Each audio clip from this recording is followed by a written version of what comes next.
کیا تھی ان کی خاص بات کہ اتنی شہرت دوام پالی انہوں نے؟ چار دانگے عالم میں ان کے نام کے جھنڈے بلند ہو رہے ہیں. کیا خاص بات؟ بات یہ تھی کہ اللہ تعالیٰ نے جب یہ فرمایا وَعَلَّمَكَ مَا لَمْ تَكُنْ تَعْلَمْ، اے میرے حبیب صلی اللہ علیہ وسلم، اللہ تعالیٰ نے آپ کو ہر اس شے کا علم دے دیا جس کا علم آپ کے پاس نہیں تھا. تو بات ختم ہو گئی. جب ہر چیز کا علم دے دیا تو باقی کوئی چیز ایسی بچی جس کا علم نہ ہو؟ لوگ خام خواہ ترازو لیے پھرتے، تول رہے. یہ جانتے تھے، یہ نہیں جانتے تھے، یہ پتا تھا، یہ نہیں پتا تھا، یہ معلوم تھا، یہ نہیں معلوم تھا. یہ سب فضول باتیں ہیں. بات یہ کہ علم تقسیم ہوا. رب العزت جل شانہ والا نے چاہا کہ میں اپنے علم کو تقسیم کروں آگے.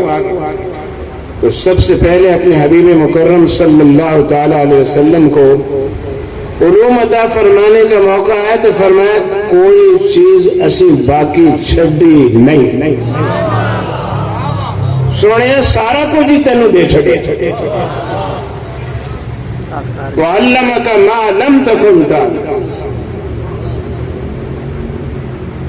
تو جب مَا لَمْ تَكُنْ تَعْلَمْ والا علم ملا تو سرکار دو عالم صلی اللہ علیہ وسلم نے پھر اسے تقسیم کرنا شروع کیا. جب تقسیم شروع ہوئی تو ہم نے دیکھا صدیق اکبر بھی جھولی پھیلائے کھڑے ہیں، فاروق اعظم بھی جھولی پھیلا کھڑے ہیں، عثمان غنی بھی جھولی پھیلائے کھڑے ہیں، علی المرتضیٰ بھی جھولی پھیلائے کھڑے ہیں، سعد ابن وقاص بھی جھولی پھیلائے کھڑے ہیں، خالد ابن ولید بھی جھولی پھیلائے کھڑے ہیں، بلال حبشی بھی جھولی پھیلائے کھڑے ہیں، صہیب رومی بھی جھولی پھیلائے کھڑے ہیں. حضرات گرامی، علم بٹ رہا تھا، تقسیم ہو رہا تھا اور لینے والے جھولیاں بھر بھر کے لے جا رہے تھے. پھر یہ علوم و معارف چلتے رہے. پھر آپ نے ایک موقع پر بخاری شریف کی حدیث ہے کہ سرکار تشریف فرما تھے، حضرت سلمان فارسی بھی قریب بیٹھے ہوئے تھے. سرکار نے فرمایا وحی نازل ہوئی ہے،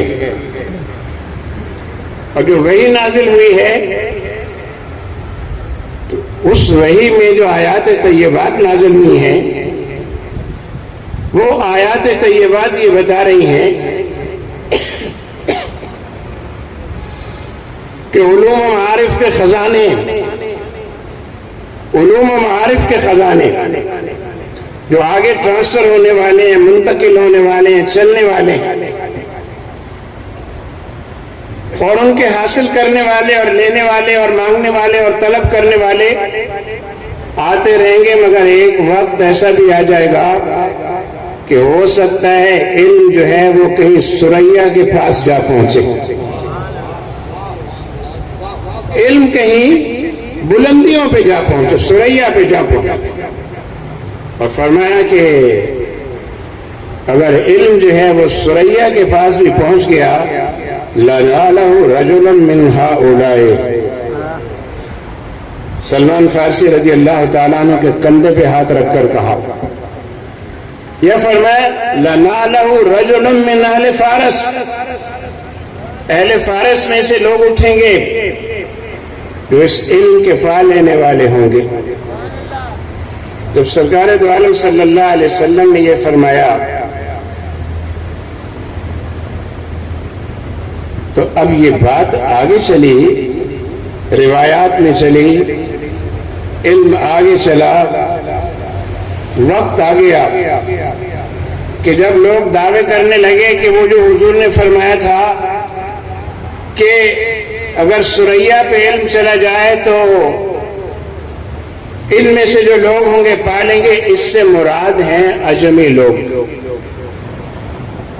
اس سے مراد ہیں عجمی لوگ. تو کہا عجم کے رہنے والے حضور نے فرمایا کہ اسے پالیں گے. بات کیا تھی کہ حضرت امام اعظم ابو حنیفہ رحمۃ اللہ تعالی علیہ پر جو اللہ رب العزت کا احسان ہوا، کرم ہوا جو علوم و معارف آپ کو عطا ہوئے اس نے بہت سے لوگوں کے دلوں میں حسد پیدا کر دی. اور یہ لازمی ہے کہ اگر آپ کا کام بارگاہ الہی میں قبول ہو رہا ہو، ادھر قبولیت ہو رہی ہے، ادھر بعض لوگوں کے دلوں میں حسد بڑھ رہا ہوتا. یہ درجہ کیوں مل رہا ہے؟ یہاں تک کیوں پہنچ رہے ہیں؟ تو ثابت کرنا شروع کیا کہ جو عجم ہیں اس سے مراد وہ ہیں، اور پھر کھینچ کھانچ کے لے کے آئے لوگوں کو اجمیوں میں، کہا اس سے مراد امام بخاری ہے. تو اہل حدیث کا ایک طبقہ جو موجود تھا، یہ آج والے نہیں، اس زمانے والا، اس زمانے والے اہل حدیث کے طبقے نے کہا اس سے مراد امام بخاری ہے. اچھا بھائی امام بخاری ہیں تو سرکار نے تو فرمایا تھا سلمان فارسی رضی اللہ تعالیٰ عنہ کے کندھے پہ ہاتھ رکھے کہ ان میں سے لوگ ہوں گے جو اس کو پالیں گے.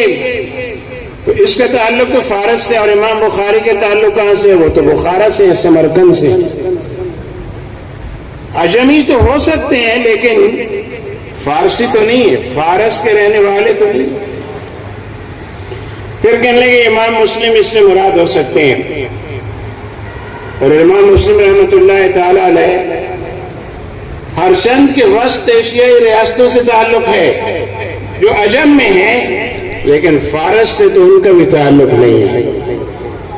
کہنے لگے امام ابو داؤد اس سے مراد ہو سکتے ہیں کہ انہوں نے بھی علم کی بڑی خدمت کی ہے. کوئی شک نہیں کہ حدیث کی خدمت جتنی عجمیوں نے کی ہے اتنی عربیوں کے حصے میں نہیں ہے، اور اعتراف کرتے ہیں برملا. تو حضرت امام ابو داؤد پہ بات آئی تو وہ تو سجستان کے رہنے والے، فارس سے ان کا بھی تعلق نہیں ہے. امام مالک اس سے مراد ہو سکتے ہیں، تو امام مالک تو خالص عربی ہیں، عجمی ہے ہی نہیں. تو پھر بھئی کون ہو سکتا ہے؟ جو ہو سکتا ہے اس کا اعتراف نہیں کرنا، اس کا نام نہیں لینا. لیکن تاریخی حقائق چھپائے کیسے جا سکتے ہیں؟ تاریخ نے خود ثابت کر دیا کہ سرکار دو عالم صلی اللہ علیہ وسلم کی پیشن گوئی جس شخص کے بارے میں ہے وہ فارس ہے، اور خاندان فارس سے اس کا تعلق بھی ہے، نوشیروان کے خاندان سے تعلق بھی ہے، خاندانی اعتبار سے بھی نوشیروان کے خاندان سے تعلق ہے، اور وطن کے اعتبار سے بھی وہاں سے تعلق ہے. اعتراض ہوا، کہنے لگے کہ وہ تو کابل کے تھے. اچھا وہ کابل کے تھے، اس کا مطلب یہ ہوتا ہے کہ آپ نے آدھی تاریخ پڑھی ہے. اگر پوری تاریخ پڑھتے تو پتہ چلتا کہ ان کے آباء و اجداد اصلاً فارس سے منتقل ہوئے تھے، اور پھر یہ انتقال وہاں سے کابل سے، افغانستان سے، پھر ادھر عربستان کی طرف ہونا شروع ہوا تو امام صاحب بغداد پہنچے. تو حضرات گرامی، جو اللہ تبارک و تعالی جل شانہ والا نے عزت امام اعظم ابو حنیفہ رحمۃ اللہ تعالی علیہ کو عطا فرمانی تھی، اس کی پیشن گوئی سرکار نے فرمائی تھی. لو كان العلم عند الثريا لناله رجل من آل فارس او لرجل من هؤلاء. تو بلا شبہ ہمارے تمام ائمہ لکھتے ہیں اور بیان کرتے ہیں کہ بلا شبہ اس کے مصداق حضرت امام اعظم ابو حنیفہ رحمۃ اللہ تعالی ہی ہیں. قربان جاؤں امام فخر الدین رازی رحمۃ اللہ تعالی علیہ کے باوجود کہ شافعی المذہب ہیں، لیکن آپ تفسیر کبیر دیکھیں اٹھا کے، سورہ فاتحہ کی تفسیر بیان فرماتے ہوئے، سورہ بقرہ میں آیات طیبات کی تفسیر بیان فرماتے ہوئے بار بار لکھتے ہیں کہ سرکار دو عالم صلی اللہ علیہ وسلم نے جن کے بارے میں پیشین گوئی فرمائی تھی بلا شبہ ابو حنیفہ تھے.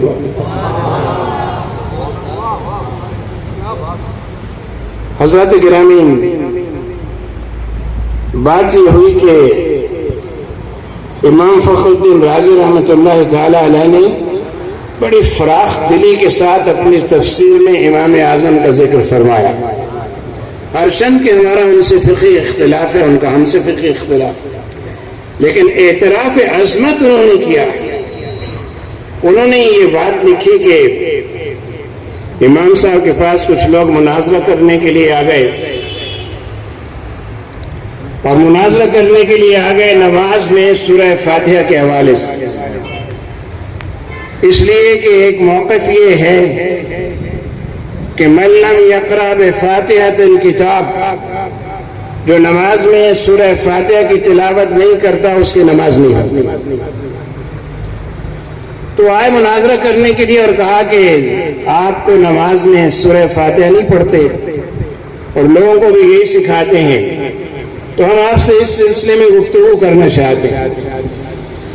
تو آپ نے فرمایا دیکھو تم ہو 5 7 8، میں ہوں اکیلا، تو ایسے نہیں مناظرہ ہو سکتا 7 8 بندوں کے ساتھ. اکیلے بندے کا تم اپنے میں سے ایک آدمی اپنا سرپنچ مقرر کر لو، اپنا لیڈر اس کو مان لو، بنا لو، اور یہ طے کر لو کہ جو بات وہ مجھ سے طے کرے گا وہ مانے گا تو تم بھی مانو گے.